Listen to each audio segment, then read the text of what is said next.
first chicken parma. Go. Go for it. Yeah. Here we go. Here we go. Oh, Chicken parma. my goodness. I love it. So it's a 12 for sure. 12 out of 10. Wow. It's really, really good one. Oh my gosh. It's beautiful. The river.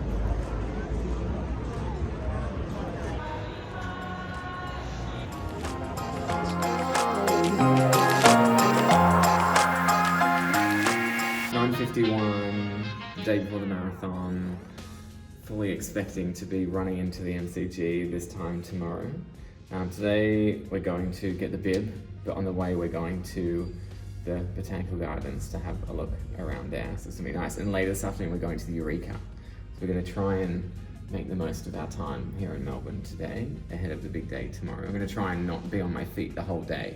We're gonna come back and I'm gonna do some more carb loading. For breakfast I had toast, porridge, I had a protein shake, so I'm feeling energized and ready. So we're on the final stretch of marathon prep, 24 hours to go, less than 24 hours to go now. It should be 6 months, really. Well, that's what my marathon trainer tells me, is that I should leave it 6 months between marathons. Okay. She told me I shouldn't do this. Yeah, so I want to see you tomorrow morning then.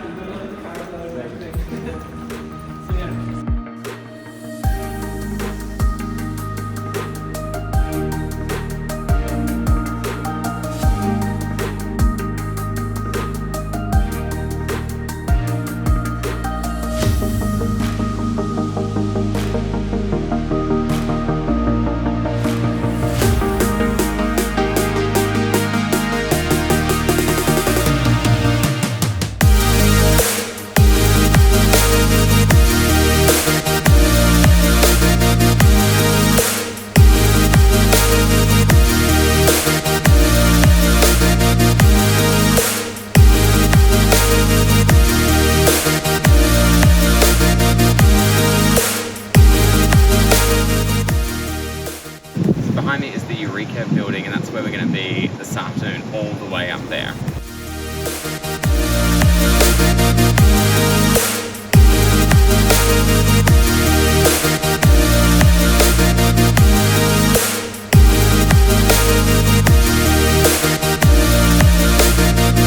So I got my bib number 6872. It's going to be my lucky number tomorrow. Less than 20 hours to go till we start. So we're at the festival, I guess you call it. And all of these people, a lot of these people are going to be running tomorrow. The energy is very high, a lot of excited people. Some people running their first marathon, some people running their first 5 kilometers, some people running their first 21. Feeling the energy here. It's exciting. For me, my expectation is my first goal, because you've got to have a number of goals when it comes to a marathon and you've got to be able to be adaptable. So for tomorrow, my number one goal is to run without stopping. So I do not want to stop at all throughout the marathon.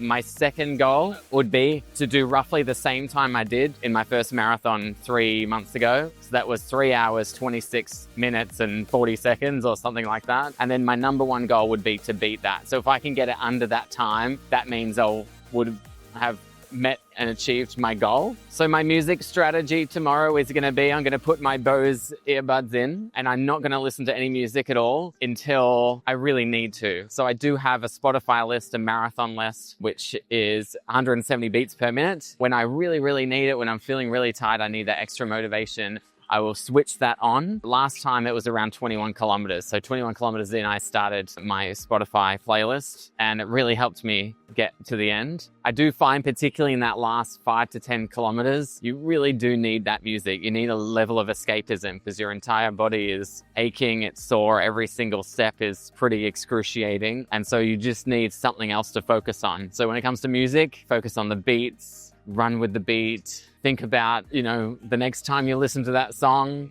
you would have finished the marathon and you'll be relaxing. Yeah, music is really, really helpful. So at the finish line will be my mum, my sister, my good friend Eduardo will be there, who is behind the camera right now. Here he is. He's going to be waiting at the finish line to film that moment. So, there's almost like an increased level of expectation and pressure for me. I will be thinking of them. If I was running and there was nobody at the finish line, maybe there would be more temptation to just stop when the going gets tough. But knowing that my family is there and Eduardo with a camera is there as well, capturing that moment will keep me motivated for sure. And all of you watching this, cheering me on, I'll be thinking of you when it gets to kilometer 32, 33, 34, that you guys want to see me finish, don't you? You don't want me to give up before the end. So that extra motivation, absolutely.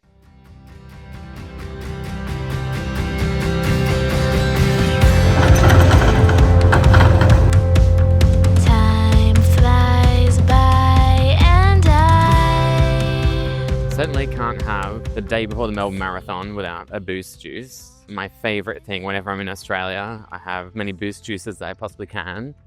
In addition to loving the taste, I really love the brand Boost Juice. I actually really, really love the founder story. So Janine Ellis, for those of you who don't know, probably the most successful Australian businesswoman. She came up with Boost Juice, has made it a huge success. She's done a lot of amazing things, but she's also been on Survivor. Obsessed with that show. She's been on Shark Tank, obsessed with that show. She's been on The Australian Apprentice, also obsessed with that show. So I love everything about Janine.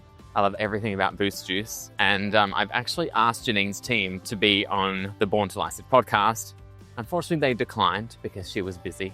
But I asked the question nonetheless. Maybe if she sees this, she'll be like, oh, actually, I would like to have a chat with David, the biggest Boost Juice fan in Australia. Let's see. Hopefully she's watching. So now we're heading back to the hotel. We need to relax, put our feet up for a little while. We've actually done a lot of steps. We've done 14,000 steps, which is probably a little bit too much the day before a marathon, but hey ho. And we're gonna relax. We're gonna have a lasagna because why not? Carb loading and all. Relax probably until 4 o'clock, a couple of hours relaxing. And then we're gonna go to Eureka. My plan is to go to bed at 8 o'clock tonight to wake up at about 3:30, 4 o'clock tomorrow morning. So definitely need a good night's sleep. Is probably, a lot of people have different things that they like to do, or the level of importance. Some are, what they eat. Some are, how they exercise in advance. For me, it's sleep. I just need to make sure I have a good, solid 8 hours sleep, and then I'll be good to go for tomorrow morning. So really, I have to go to bed at 8 to wake up at 4, which is what I'll do.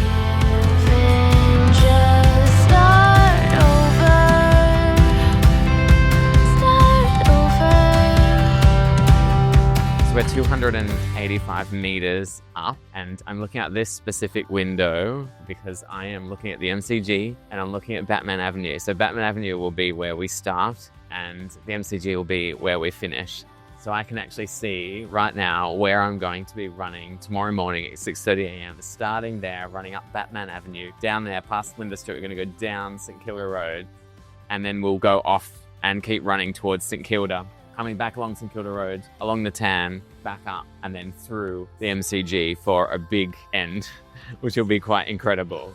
So very excited and very amazing to see what looks like, very, very small course up here when you're 285 meters high, but it's going to be a long run, expecting maybe 3.5 hours. So let's see how we go.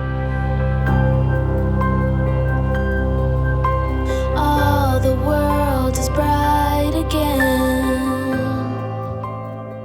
Tonight I'm making some pasta, white pasta. We don't want whole grain pasta, we want a carb maximum. So I'm having some of this. Last time when I did my marathon, I overate. I, took the carb loading instructions a little bit too hard and I ended up waking up and I was very, very, very heavy. So I'm gonna go a little bit lighter today. I still need lots of carbs, but we'll see how this goes. I'm gonna eat till I'm 100% full, but nothing more. Whereas last time I was like 120%.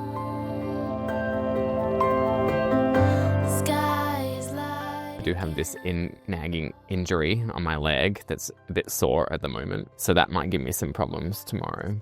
But as long as I just finish without stopping, that's my goal.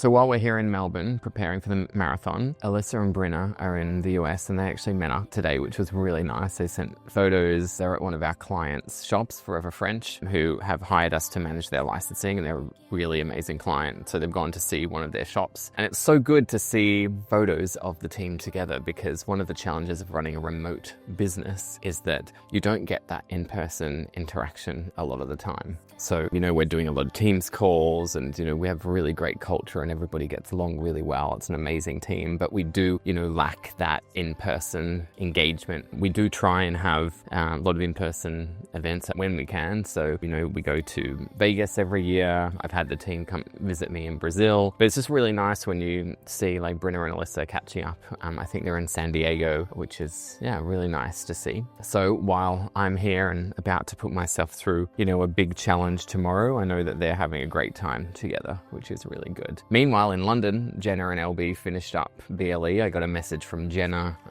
who said that they had a really successful time. A lot of great meetings. We're meeting with licensors and licensing agents, and it's just really nice to know that they were also together representing our interest at one of the biggest licensing trade shows in the world that I wasn't able to attend this year because I'm here. So that's really exciting. Meanwhile, we've got Michelle, who's also in Australia. So she is Australian. She's based in Barcelona, but this week she's in Sydney. We'll be missing her, unfortunately, but funny that we're in the same time zone for a little bit anyway. So now for me, it's time to finish dinner, go have a shower, start to wind down. I need to get my outfit together for tomorrow, make sure I've got all my gels, I've got to pin the bib to the shirt. I don't want to have to do any of that tomorrow morning. I'm charging my phone, my watch, and my headphones, so I make sure they're all on 100% before I leave tomorrow. And then I've got to hit the hay at 8 o'clock and hope that I go to sleep, because my alarm is going off at 3:30, whether I've had enough sleep or not. So I'll see you guys tomorrow, bright and early, 3:30.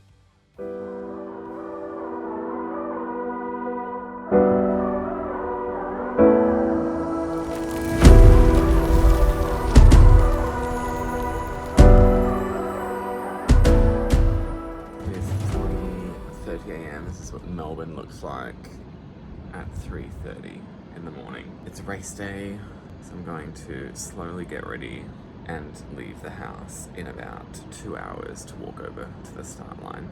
This is dedication to the job. 4 a.m. Eduardo is awake. Yeah.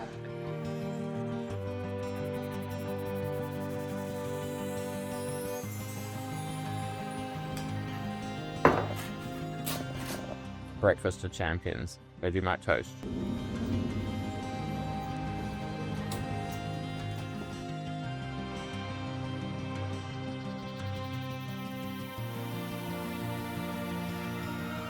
Yeah, I'm not the only crazy person as well. Look how many other crazy people there are as well. So we're currently walking with a lot of people on their way to start line. And I can imagine the crowd is only going to get heavier and heavier the closer we get. I don't know exactly where to go. We just followed the crowd. Hopefully the person in front knows where they're going. Otherwise, we're all going to get lost. In about 3 hours' time, all of these people, including myself, are going to be very sore, struggling to walk downstairs, walking downstairs backwards. Some of them won't make it to the finish line.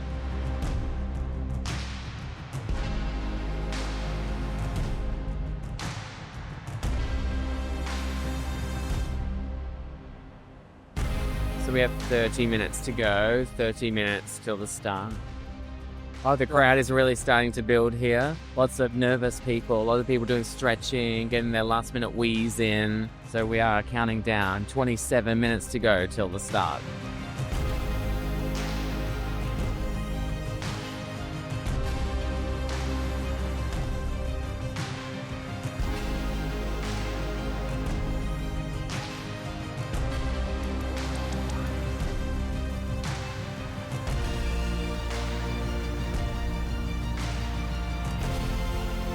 All right, I'm just about to enter now, so wish me luck and I'll see you on the other side.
in. We're halfway. My leg is killing me. Very soon, probably in 10 kilometers, it's going to be all about in here and nothing to do with the body. Everything will be painful, but it's all about mindset. We're halfway. Some people will say we're only halfway. Other people will say we're already halfway. So it depends. Who are you?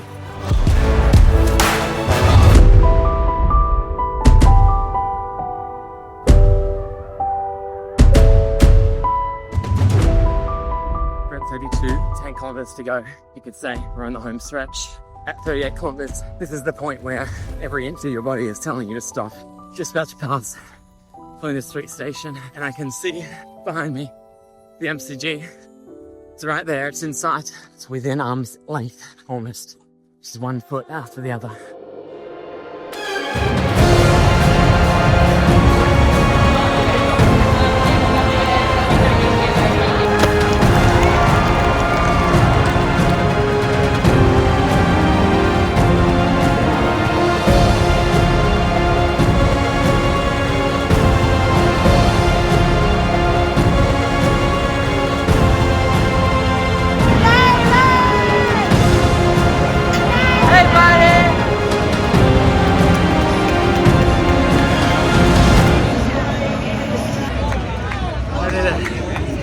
Wow, the atmosphere is amazing. This place is packed.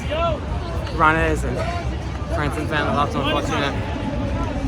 Amazing. Wow, it's over.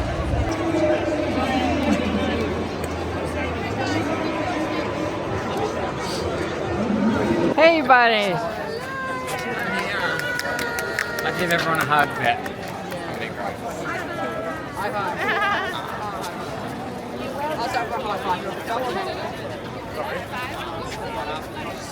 You're a bit sweaty. Oh, done. Yes. You were able to see me. Yeah. Well, we were tracking you Good. for miles and miles and miles. It was good. Yeah. Yeah. It was slower than the first marathon, but in the first like 3 kilometers, I couldn't run at the pace I wanted to. So much people. We were watching and I'm like, oh, he's finished time just months later on what he said, but then we realised that it's because you're getting out of the It was crowd. about 5 minutes. It was about 5-6 minutes longer than my previous marathon. Yeah. But I think I lost that in the first. Like at one point I was running like 6 minutes 30. Yeah. And it was usually 4:45.